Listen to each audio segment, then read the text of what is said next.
Start verildi. İzmir'de gecenin son koşusu başladı. Müşterek bahis harici 16 numaralı Kerem Bey rakiplerinden çok sonra başladı koşuya.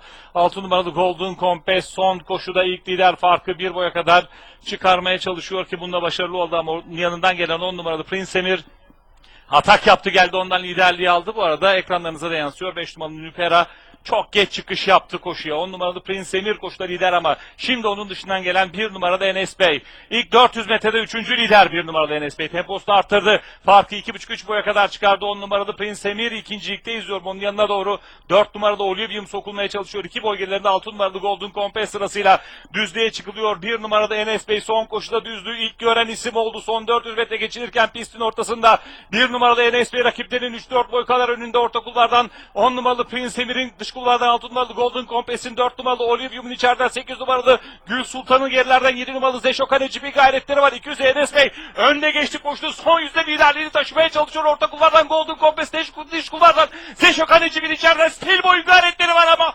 Enes Bey önde koşuyu da 1 numaralı Enes Bey kazanıyor. 6 numaralı Golden Compass ve son hatayla gelen 15 numaralı 5 art arasındaki ikincilik kararı da varış hakemlerine kaldı. 1 numaralı Enes Bey, Metehan Kılıç'la kazandı.